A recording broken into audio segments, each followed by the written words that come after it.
Okay, welcome back.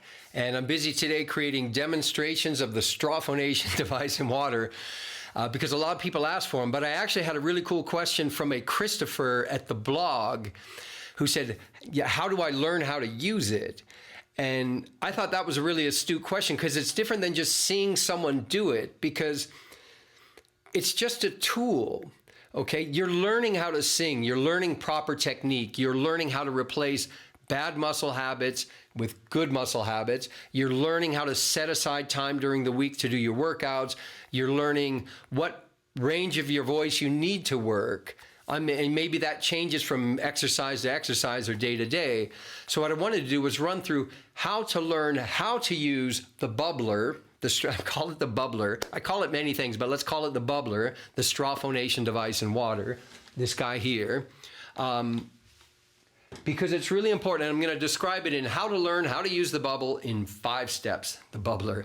Okay, so the first one is you have to learn step by step how to breathe correctly for singing. Okay, again, I do what's called bottom-up training, breath engine, phonation, then articulation. A lot of people teach only really articulation and a little bit of phonation, and either tell you to ignore your breathing or just they give you really basic instructions. But the long-term solution to building a really big, beautiful, strong voice is to go bottom up. Okay, so it begins with breathing. So to give you an idea, this is a mind map or an outline of the course curriculum for my new breathing course.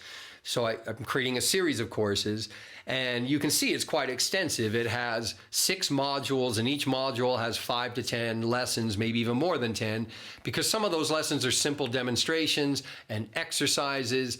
I've got over 100 graphics and charts and quotes prepared for that one course alone. So there's 4 or 5 courses in the full program. So what you're seeing is just the breathing is really, really important. And you can use this device, there are breathing exercises that don't use the bubbler, and then you can connect the bubbler to those same breathing exercises. Okay. The second step would be to learn how the vocal folds operate. To get a big picture view of that, watch my recent video called, I think it's called Sing Better and the 10-speed bike analogy. And that gives you a really good introduction into the 2 vibrational modes of the vocal folds. Okay. And then you're going to begin to bring all your breathing exercises together with your phonation exercises. Phonation just means making sound, okay? So you're gonna hold most of your vocal tract, all the articulators in your throat and your mouth, fairly steady so you can train phonation. And so you want to begin by connecting the breath to the onset of phonation very smoothly. You don't want too much breath, you don't want too strong of breath, and you also don't want too weak of a resistance at the vocal folds, and you don't want too much resistance at the vocal folds. So there's this little balance, and you want to train that really delicately, again, step by step, right from the beginning. Okay.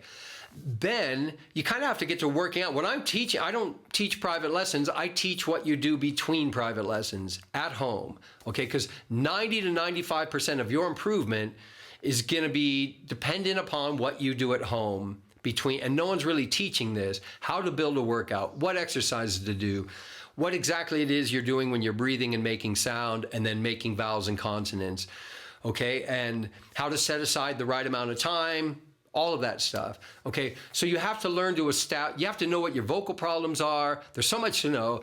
Then you establish your objectives and kind of what I call action triggers. These are the different cues and metaphors and things that are going to help you with your exercises. So you have to have objectives, and you have to have some priority items of focus while you're training on, because you can't train everything at once. So it's better to have like 3 to 5 things you're really focused on in any given day, maybe any given week, to solve your most pressing problems. Okay, and then the final step is, again, applies to this bubbler, the straw phonation device, is learn how to vary the exercises and the sound qualities to address these objectives, to address these problems you're trying to solve. Knowledge precedes skills.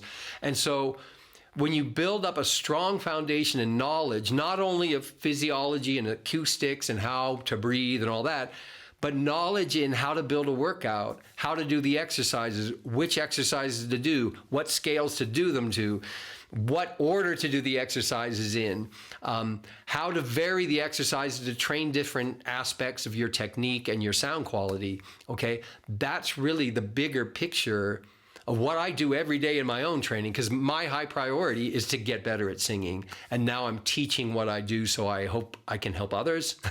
And I hope this helps you. So this video or this lesson, combined with the 3 demonstrations and some of the more recent videos, should begin to paint a bigger picture of how this can help you in your training at home.